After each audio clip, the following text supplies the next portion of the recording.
You're in the shower, arguing with someone who isn't there. Maybe it's your boss. Maybe it's an ex. Maybe it's a stranger who cut you off in traffic 4 years ago and somehow still hasn't heard the end of it. You build your case, line by line. You deliver the perfect comeback. You win, obviously. You always win in there. But the real answer for why you're doing this is far stranger than you're just overthinking. Your brain isn't malfunctioning. It's rehearsing. And it's been rehearsing fights that never happen, since long before showers, before language, before you were even you. Think about the last time this happened to you. Not a real conversation, a phantom one. You replayed an old argument and changed your lines. Or you pre-lived a conversation that hasn't occurred yet, perfecting your tone, sharpening your timing, imagining their face when you finally say the thing you never said. It feels private. It feels a little embarrassing. It feels, if you're honest, a bit insane. It isn't. Researchers have a name for this. Communication scholar James Honeycutt spent decades studying what he called imagined interactions, the internal conversations people run with others who aren't present. Honeycutt found that most people do this daily, often multiple times a day, and that the habit isn't random. It clusters around conflict, around unfinished business, around people who hold some kind of power over you. Your brain doesn't imagine chatting with the barista who got your order right. It imagines the confrontation you avoided. It imagines the apology you never got. Why would evolution build a mind that keeps fighting battles that are already over, or that haven't started yet? Here's the part that reframes everything. Your brain doesn't know the difference between a rehearsed threat and a real one. Not fully. Not at the level where it matters. Go back further than showers and offices. Go back to a small band of early humans, maybe 40 of them, sharing one fire, one water source, one reputation.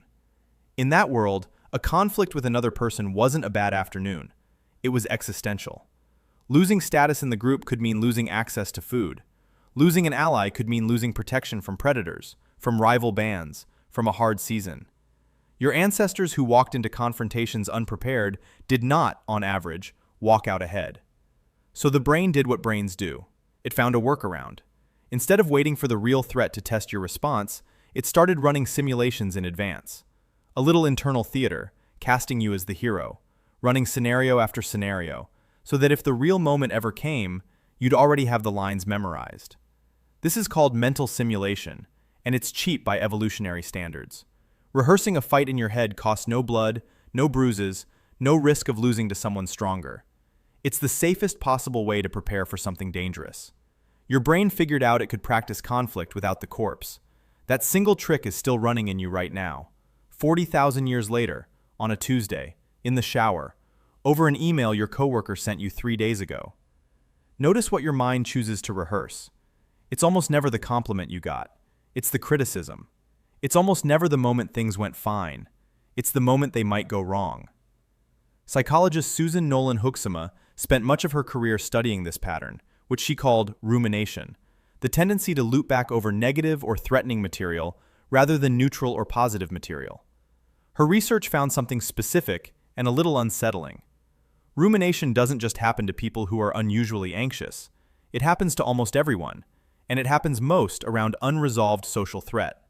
An argument you lost, a conversation you wish you'd handled differently, a relationship where the power balance still feels unsettled. Your brain isn't torturing you for no reason. It's trying to finish a piece of unfinished business it still logs as dangerous. Here's where it gets stranger. This inner rehearsal isn't background noise. It's expensive. Harvard researchers Matthew Killingsworth and Daniel Gilbert built an app that pinged thousands of people at random points during their day, asking what they were doing and what they were thinking about. Their landmark study found that people spend nearly half their waking hours with their mind wandering away from the task in front of them, and that this wandering, more often than not, made them less happy in the moment, even when the topic wasn't unpleasant.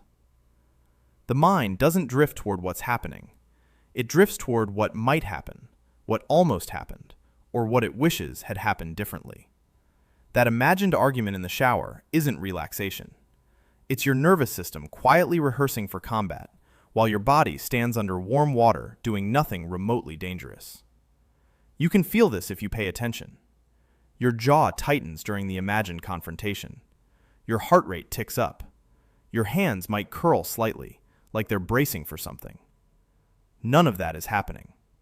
and your body doesn't seem to have gotten the message. This is the part researchers describe when they talk about the body's threat response. It doesn't require an actual predator, an actual enemy, or an actual argument.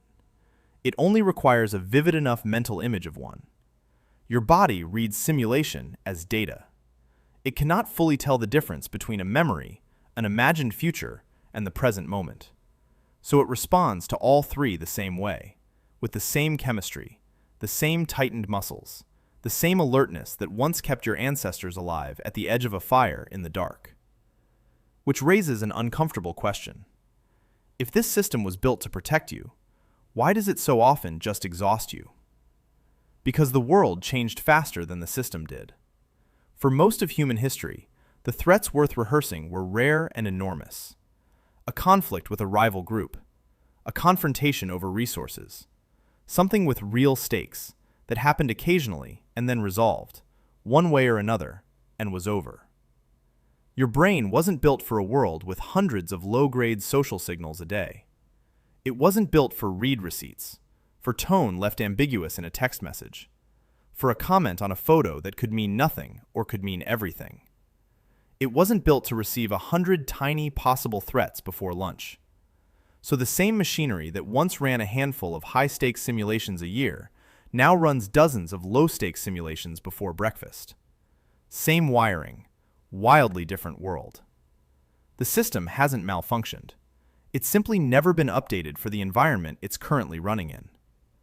This is why you can lie in bed at 11 at night, replaying a sentence someone said to you at a party, turning it over, finding new and worse meanings in it, building your rebuttal for a conversation that will probably never take place.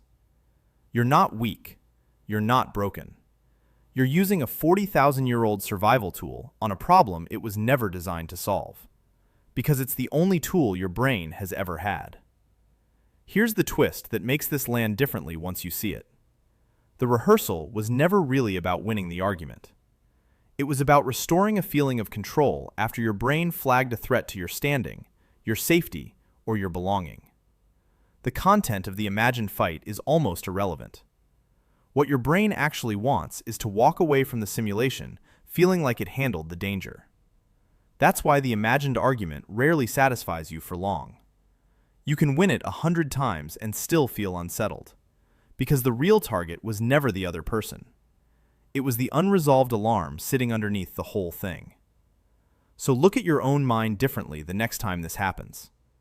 Notice you're doing it before you're 3 lines into the imaginary conversation. Ask yourself what your brain is actually trying to protect, not what it's trying to win.